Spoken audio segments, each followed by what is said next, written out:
If you didn't know him, then you should have. To the player who beat Navi, F-Ching, No Limit, winners of the Chaos Cup. Oh wait, they got shafted on that one. Vodka Soda, you will be missed. But VS just helped C2J promote from Champs 3 to Champs 2, and he left an OP attack behind. Of course, he's the most OP player to ever play Clash of Clans, and we're going to dub this attack the Vodka Soda. Let's get into it. With the Vodka Soda, Phase 1 starts out with a Spirit Walk that never comes in on the corner. It always splits a base in half. It also always comes in the opposite side or away from the Town Hall.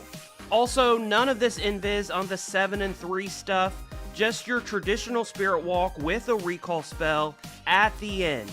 Sure, your RC and Spirit Fox are going to see a little damage, but this attack works. Again, looking for a way to get down key defenses like the Monolith, like the Multi-Gear Tower, like Rico Cannons, and splitting the base in two. Typical is 4 invis spells, but if you want to make sure that you're going to get down a key defense, then bring an extra just in case, as it's always worth 1 spell slot to ensure a key defense goes down. Phase 2 is comprised of an Ice Golem and a Yeti to funnel on one side, with a few Raged Barbarians to help funnel. And then Queen first, King, and Log Launcher directly behind to open up walls and soften up defenses in its path. A Quake is used down the line to ensure walls get opened up that need it after being damaged by the Log Launcher, and also to soften up defenses even more in that area. Phase 3 is E-Titan if it's not used in the hero die portion of the attack, then 4 Root Riders, 4 Valks, 5 Healers, Warden, Warden's Apprentice, and the recalled Royal Champion, all dumped on the side that the heroes are funneling into. An early Rage to ensure those healers keep his troops topped off, then they all meet up in the middle for a grand Clash of Clans party with some Vodka Soda on the side. Keeping a close eye on the health of the Root Riders, as well as trying to get the healers, heroes, and everything possible within the Warden Circle of Influence, the Eternal Healing Tome is popped, ensuring everything gets topped off nicely. Phase 4 is using any leftover spells to ensure certain defenses go down, using hero abilities in the right spots if any are left over, and using cleanup troops such as wizards and archers to pick off any leftover buildings. But at this point, the core of the base has been completely cleared out, and it's just a mop-up job to finish the rest of this base. Once again, starting on the opposite side of the Town Hall, ensuring that the base is funneled into 2 halves. In this one, no key defenses are in this section, so VS only brings 4 invis spells and not 5. He does misjudge his invis a bit here, but something to notice is he makes sure his RC and Spirit Fox stay covered up to ensure they both stay alive. Now we all know this doesn't happen smoothly all the time, but the RC is a key component to Phase 3 of this attack, so he times the invises with the Spirit Fox ability to ensure they both stay alive. Phase 2 once again starts with Super Barbs and the Yeti to set the funnel, and in this attack not using the Ice Golem.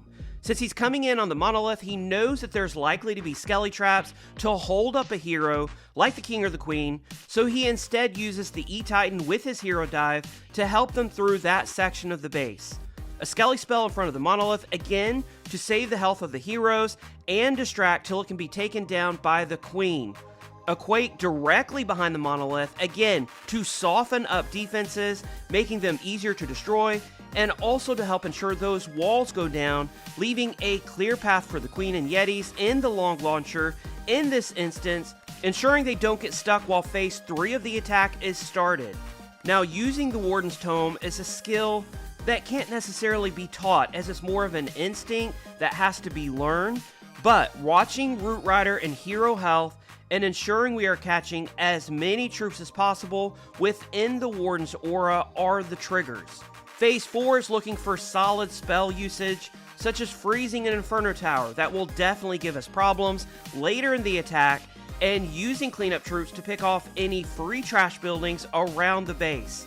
But at this point, The fat lady has sung, and all that's left is to mow through the last few defenses, ensuring once again another 3-star by the OP Vodka Soda. Last attack we're going to show is on Steve.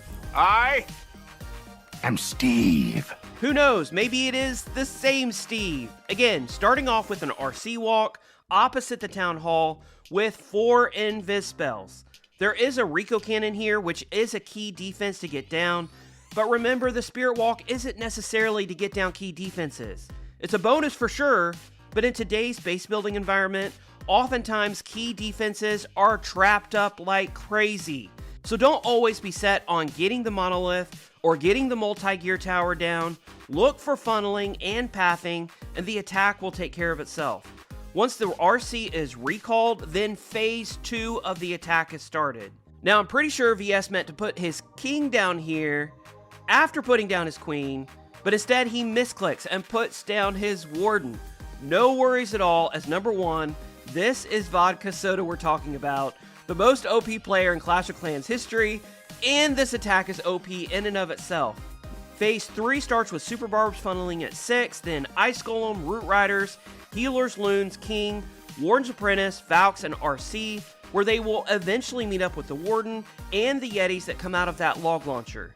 The Valks go into the base in this attack because they're not needed for funneling, and the Yeti, normally used for funneling, joins the rest of the pack. The base has already been funneled and opened up by the log launcher, so now the pathing is perfectly laid to walk around the base, which is now this L shape that we see here. A Rage ensures his troops stay nice and healthy, and at this point, it's timing the tome when the health of his Root Riders get low and ensuring as many troops as possible are contained within that tome. Phase 4 is of course using any hero abilities wisely, freezing where necessary, and putting down any cleanup troops that can pick off free trash buildings. Once again, an OP 3-star using the Vodka Soda attack by none other than the most OP player in Clash of Clans history, our man, Vodka Soda. If you're still watching this video up to this point, then you probably knew Vodka Soda yourself. I actually had the privilege and opportunity of being on my first esports team with Vodka Soda many years ago. He of course moved on to do greater and better things, much higher than I ever accomplished, but Vodka Soda was a good person. Unfortunately, in today's age, ego and control get in the way a lot of the times, but VS was not somebody who would put up with that, and he made sure that he surrounded himself with friends who were more interested in other people's success than their own. So VS, if you ever decide to come back, if we're still playing this crazy mobile game, know that you'll be welcomed with open arms, and good luck on your journey.